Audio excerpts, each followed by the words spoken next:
नमस्कार। सब लोग सकुशल होंगे। इसी सकुशलता के साथ आज हम फिर मिल रहे हैं और काव्य 6 तूफानों की ओर घुमा दो।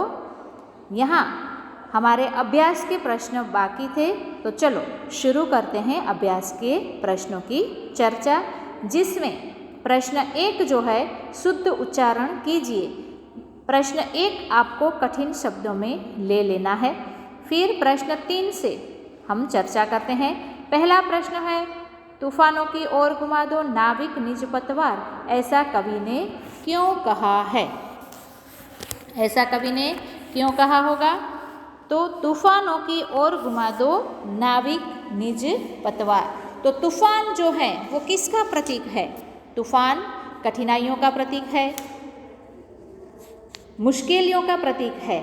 और जब भी मुश्किलें आए तो मनुष्य को घबराना नहीं है और उसका क्या करना है? डटकर उसका सामना करना है। और जो घबरा जाता है, तूफानों से भाग जाता है, तो वो जो भागता है तो वो क्या कहलाता है? कायर कहलाता है। हमने भगवत गीता में भी देखा है कि कृष्ण जो है वो अर्जुन को किस तरह कठिनाइयों को सामना करने की सीख देते हैं। फिर जीवन में कठिनाइयाँ तो आने ही वाली है, तो उसी कठिनाइयों से, उन्हीं कठिनाइयों से मनुष्य क्या करता है? बहुत कुछ सीख सकता है। इसीलिए कठिनाइयाँ जो हैं वो हमें क्या देती है? आगे बढ़ने की प्रेरणा देती है। इसीलिए कवि ने कहा है कि तूफानों की ओर घुमा दो नाविक निज पतवार।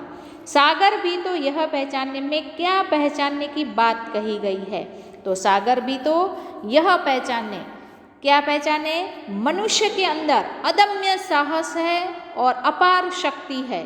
तो सागर को मनुष्य की अदम्य शक्ति और साहस पहचानने की बात की गई है। समस्या आने पर हमें क्या करना चाहिए? तो सबसे पहले समस्या आने पर हमें बिल्कुल घबराना नहीं है। न घबराकर हमें शांति से, धैर्यता से समस्या का हल ढूंढना है।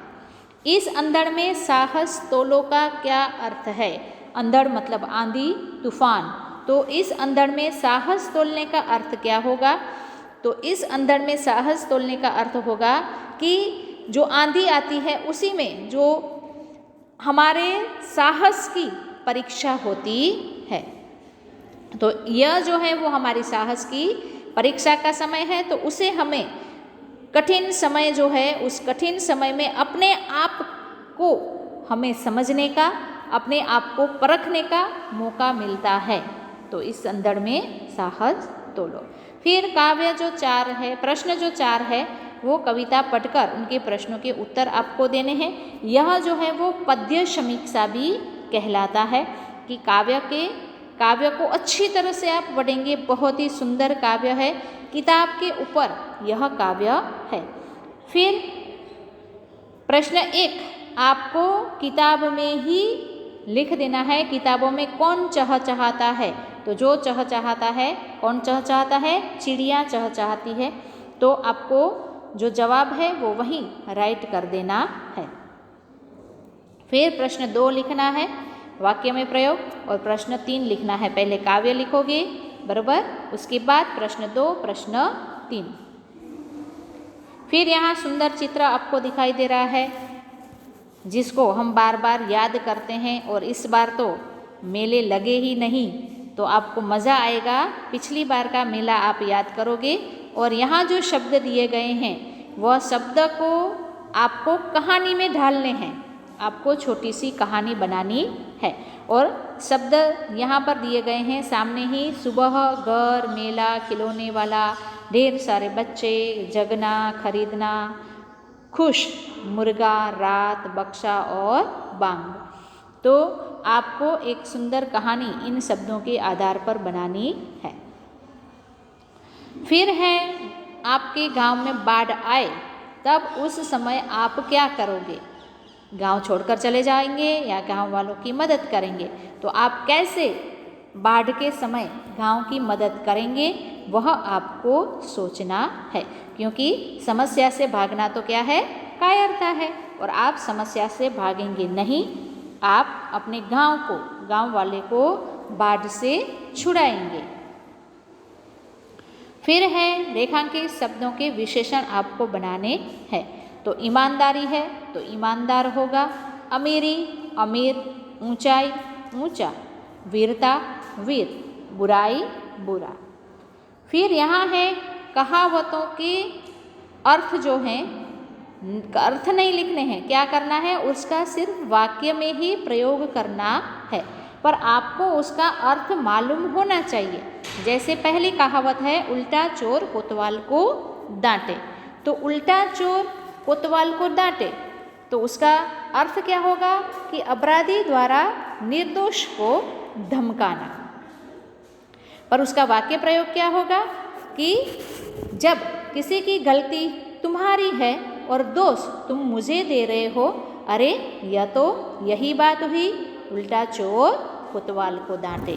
फिर दूसरी है, न रहेगा बांस न बजेगी बांसुरी। जब झगड़ा होने के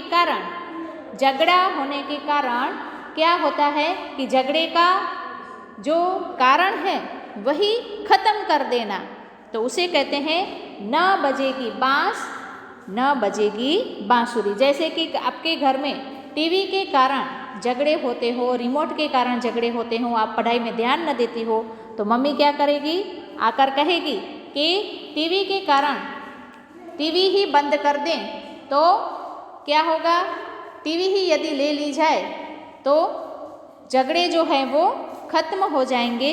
इसलिए आपसे मम्मी क्या करती है, या तो टीवी ले लेती है या टीवी बंद कर चली जाती है और ये कहेगी कि न रहेगा बांस न बजेगी बांसुरी। 4 दिन की चांदनी फिर अंधेरी रात, पहले सुख ही सुख फिर दुख ही दुख हो।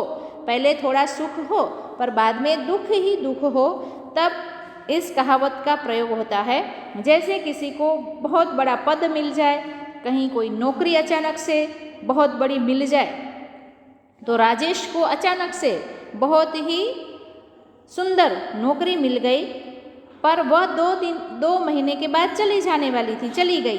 तब राजेश ने कहा कि ये तो 4 दिन की चांदनी फिर अंधेरी रात। फिर है, अब पछताए होत क्या जब चिड़िया चुग गई खेत। तो समय निकल जाने के बाद पछताने से कोई फायदा नहीं है। जैसे अब आप मेहनत नहीं करते हो और यदि आप या कोई और अनुत्तीर्ण हो जाता है, तब उसके मम्मी पापा क्या कहते हैं कि जब तुम्हारे पास समय था तब तुमने परिश्रम नहीं किया, तो अब अनुत्तीर्ण हुए तो क्या हुआ, अब पछताए होत क्या जब चिड़िया चुग गई खेत। फिर है स्वाध्याय के प्रश्न। उनमें पहला प्रश्न, कवि ने मनुष्य की किस विशेषता की ओर इशारा किया हुआ है। तो कवि शिव मंगल सिंह सुमन, मनुष्य के अंदर जो अपार शक्तियां हैं, साहस करना फिर कुछ कर दिखाने की जो भावना है, वह सारी उनके अंदर विशेषता है। वो कभी भी मनुष्य हार नहीं मानता है, कहीं भी थकता नहीं है, जो वह ठान लेता है वही कर ही छोड़ता है। मनुष्य के साहस की कोई सीमा नहीं है, वो जो कुछ चाहे वह कर सकता है। उसके अंदर भरपूर आत्मविश्वास है और उसी आत्मविश्वास के आधार पर वह सब कुछ कर सकता है। तो यहाँ पर मनुष्य के अंदर अपार साहस, अथाह शक्ति और भरपूर आत्मविश्वास के बारे में इशारा किया गया है। फिर है, ज्वार कहाँ कहाँ उठा है। तो हमने काव्य में देखा ही था कि ज्वार कहाँ कहाँ उठा है। तो एक तो ज्वार जो है वो समुद्र में उठा है और दूसरी ओर कवि के हृदय में भी उठा है। समुद्र ने कैसा रूप धारण किया है।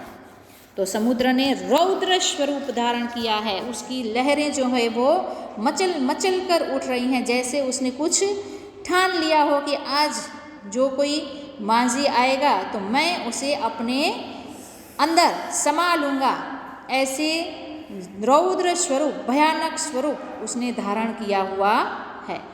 उसको देखते ही लगता है कि आज जो है समुद्र वो तूफानी बना हुआ है। तो वह क्या करता है कि सागर जो है वो बड़ी बड़ी कठिन परिस्थितियाँ ज्वर ने बड़ी बड़ी कठिन परिस्थितियाँ कर दी है। तो समुद्र ने आज तूफानी रौद्र स्वरूप धारण किया हुआ है। कवि ने मनुष्य को मिट्टी का पुतला क्यों कहा है? तो हमने यह पहले भी देखा था कि मनुष्य जो है वो जन्म से लेकर मृत्यु तक मिट्टी से जुड़ा हुआ होता है। वह मिट्टी में खेल कूद कर बड़ा होता है। मिट्टी से बने हुए खाद्य पदार्थों, हमारा जो भोजन सामग्री है वो कहाँ पैदा होती है? मिट्टी में ही पैदा होती है। तो जो अनाज है वह मिट्टी में ही पैदा होता है। तो उन्हीं खाद्य पदार्थों को हम खाकर हमारा शरीर जो है वो पुष्ट बनाते हैं, तंदुरुस्त बनाते हैं, फिर उन्हीं में खेलते कूदते हैं। और जब मृत्यु होती है तो हमारा जो पार्थिव शरीर है वह भी मिट्टी में ही मिल जाता है। तो जन्म से लेकर मृत्यु तक हमारा जो शरीर है वह मिट्टी से जुड़ा हुआ होता है। इसीलिए मनुष्य को मिट्टी का पुतला कहा गया है। मांझी का हाथ कब तक नहीं रुकता है? तो जब तक सांसों में स्पंदन है उसका हाथ नहीं रुकता है। मांझी का हाथ कब तक नहीं रुकता है? जब तक उसके अंदर, उसके शरीर के अंदर प्राण है, उसके अंदर चेतना है और अपार साहस है और भरपूर आत्मविश्वास है, तो तब तक उसका हाथ जो है वो रुकता नहीं है। तो आपने काव्य को अच्छी तरह से समझ लिया होगा। ध्यान से सभी प्रश्न आपने सुने होंगे। अगले वीडियो में फिर मिलेंगे। तब तक आप गृह कार्य अच्छी तरह से समझकर लिख लोगे। धन्यवाद। स्वस्थ रहें, तंदुरुस्त रहें।